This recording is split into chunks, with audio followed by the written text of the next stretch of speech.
کہ آپ صلی اللہ علیہ وسلم کی وفات ہوئی یا آپ زندہ ہیں اور ہر جگہ پر موجود ہیں؟ اگر اللہ کے نبی صلی اللہ علیہ وسلم زندہ ہیں، ہر جگہ پہ موجود ہیں، مسجد نبوی میں کے قریب جو قبر ہے حضرت عائشہ کے حجرے میں، وہ کس کی ہے؟ خود بھی سوچیے، اللہ نے عقل دی ہے، آپ خود سوچیے، اگر اللہ کے نبی صلی اللہ علیہ وسلم فوت نہیں ہوئے، زندہ ہیں، ہر جگہ موجود ہیں، تو وہ قبر مبارک کس کی ہے؟ صحابہ نے کس کو دفن کیا؟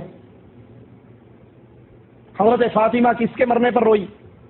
ابو بکر صدیق کس کے مرنے پر آنسو بہا رہے تھے؟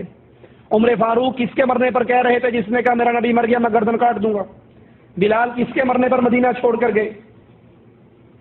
فاطمہ 6 مہینے تک کس کے مرنے کے بعد زندہ رہی اور کسی نے ان کے چہرے پہ مسکراہٹ نہیں دیکھی؟ وہ کون تھے جو فاطمہ کو اپنے قریب کر کے کچھ کہا، فاطمہ رونے لگ گئی، پھر قریب کر کے کچھ کہا تو فاطمہ ہنسنے لگ گئی؟ اور حضرت عائشہ نے پوچھا فاطمہ روئی کیوں تھی، ہنسی کیوں تھی؟ کہا روئی اس لیے تھی کہ میرے بابا نے کہا تھا اب وفات کا وقت آ گیا ہے، اب جدائی کا وقت آ گیا ہے، اور ہنسی اس لیے تھی کہ نبی نے کہا تھا، میرے بابا نے کہا تھا میرے خاندان میں سب سے پہلے تو مجھے آ کر ملے گی۔ اللہ سے ڈریے، یہ گمراہ ترین عقیدے قبر پرستوں کے کہ نبی زندہ ہیں، حاضر ناظر ہیں، ہر جگہ پہ موجود ہیں، آپ فوت نہیں ہوئے، یہ قرآن کے بھی خلاف ہیں۔ اور کہتے ہیں جی جس نے یہ کہا نبی مر گئے وہ گستاخ ہے۔ سنا یا نہیں سنا؟ کئی لوگوں پر ہمارے ملکوں میں گستاخ رسول کا پرچہ ہوتا ہی اس جرم پہ ہے، اس نے یہ کہا تھا کہ نبی مر گئے، جو کہے نبی مر گئے وہ گستاخ۔ نعوذ باللہ، قرآن کے بارے میں کیا کہو گے؟ قرآن اللہ کے نبی کی گستاخی کرتا ہے؟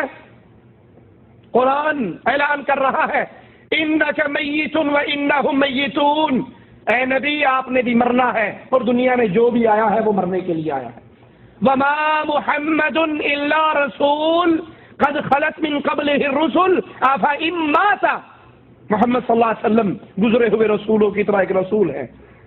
افإن مات، اگر یہ مر جائے، فوت کا لفظ نہیں، انتقال کا لفظ نہیں، وصال کا لفظ نہیں، موت کا لفظ ہے۔ افإن مات، اگر محمد مر جائے صلی اللہ علیہ وسلم، تو بتائیے قرآن اللہ کے نبی کی گستاخی کر رہا ہے؟ اسی لیے وہ یار لوگ کہتے ہیں جی قرآن کی یہ آیت تو ٹھیک ہے لیکن ہمارے مذہب کے خلاف ہے۔ اور بیوقوف، جس کا مذہب قرآن کے خلاف ہے، قرآن سچا یا مذہب سچا؟ شیطان کا مذہب قرآن کے خلاف ہے، مسلمان کا مذہب قرآن کے مطابق ہوتا ہے۔ اگر قرآن کی آیتیں تیرے مذہب کے خلاف ہیں، قرآن کو چھوڑے گا یا مذہب کو؟ خود بدلتے رہی قرآن کو بدل دیتے ہیں کہ غلامی میں بدل جاتا ہے قوموں کا ضمیر۔ قرآن کہہ رہا ہے، اعلان کر رہا ہے، نبی کے لیے موت کے لفظ استعمال کر رہا ہے۔ وما جعلنا لبشر من قبلك الخلد افإن مت فهم الخالدون،